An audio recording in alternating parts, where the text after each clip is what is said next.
My destiny is as intertwined with that of the Monkey Island series as genitals in a communal shower room full of extremely heterosexual men. It was one of the first games I had on my old Amiga 600 back when games were like breakfast cereals, ridiculously large cardboard boxes full of ungainly multitudes of flimsy, brightly coloured objects. It fostered my early love of point-and-click adventure games and was the starting point for industry luminaries like Tim Schafer, whose careers I follow to this day. And I've witnessed firsthand the broken-legged stumble through the wilderness that has been Monkey Island's sequels since Monkey Island 2, when original designers Ron Gilbert and Dave Grossman closed things off with a weird, hard-to-follow existential downer ending before setting the studio on fire and buggering off, middle fingers held high. And if this was Gilbert and Grossman playing the long game, then it's finally paid off, because after several sequels by other people, all with a fairly broad and debatable level of wishy-washiness, they've now finally come back to close things off with the definitive wishy-washy Monkey Island sequel, Return to Monkey Island. And right out of the gate, the wishy-washiness is on full display, because while the game specifically addresses that weird Monkey Island 2 ending, it also establishes the events of every subsequent game as canon as well. It's just none of it seems to have mattered much. In fact, very little matters much. Guybrush Threepwood, inept wannabe pirate hero whose funny name has a story behind it that will unfailingly kill the conversation at any dinner party on God's green earth, arrives back on Melee Island from the first game with a vague notion to resolve the series running gag that we never established what the secret of Monkey Island actually was, and nobody he meets gives a shit. Also, his arch-nemesis LeChuck, the evil ghost demon pirate and terror of the Caribbean, is docked at the island to take on supplies and crew, and no one seems to give much of a shit about that either, even though in context this should be like if Megatron pulled up to the McDonald's drive-thru window and asked if they were still doing 50-cent ice creams.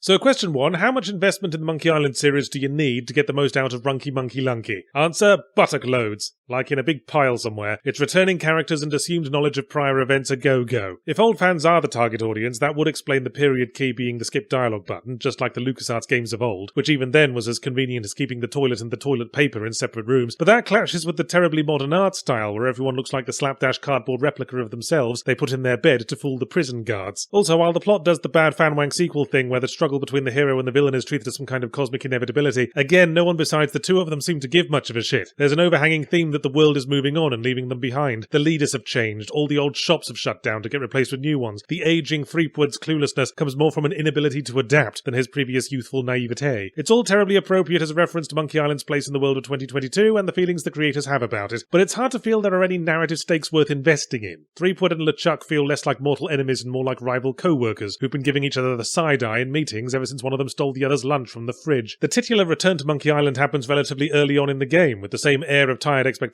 one feels when someone shows up to your party with a guitar. You piddle about there for a while and then piddle your way back to Melee Island, and at that moment things were starting to feel a bit half-arsed, or at the very least quarter buttocks, since all we've done so far is speedrun the first game in student webcomic vision. But then, after the return to and from Monkey Island, suddenly this whole second half of the game shows up, with multiple new islands to visit, and there's intrigues and new villains and stuff happening, and the needle on the buttock meter jumps back up again. Sadly, the puzzle design for most of this can't muster more than 0.4 of a buttock at most. I don't know what the fuck happened between the mid-90s and now that made all new adventure games allergic to intricate puzzle design, but let's make a direct comparison. In Monkey Island 2, you have to win a spitting contest at one point. To do this, you have to figure out to buy the blue and yellow drinks at the bar, combine them to make a green drink that makes your spit thick, blow a foghorn to distract the crowd so you can move the flags back a bit, then only spit when you see someone's scarf blowing in the wind. Then you write into Amiga Power and thank them very much for publishing a walkthrough. In contrast, in Return to Monkey Island, you have to win an eating contest. You put hot pepper on your opponent's meal. And that's it.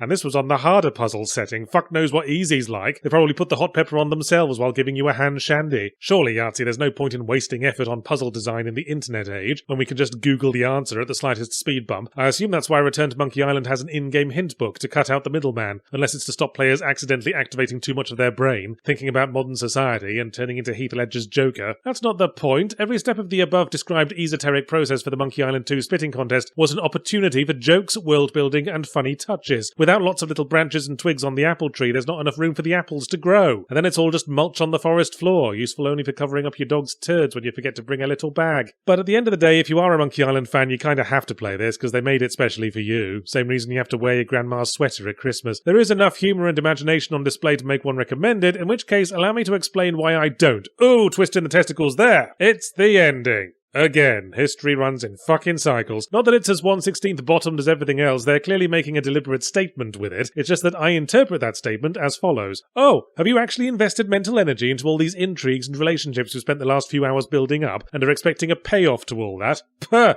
Talk about missing the point. What a sad lame-o you must be. The end. And then just to grind the heel in a bit, there's a personal message from the creators. When you think about it, Monkey Island 1 was about a wide-eyed naif discovering themselves. Monkey Island 2 was about trying to recreate a success that the wider world didn't care that much about? Haven't these games always been about where we were as creators? Oh, okay. So you're saying the final message of Return to Monkey Island is, we've stopped giving a shit, and so should you. Message received. How about next time you just tweet that and not charge me $20?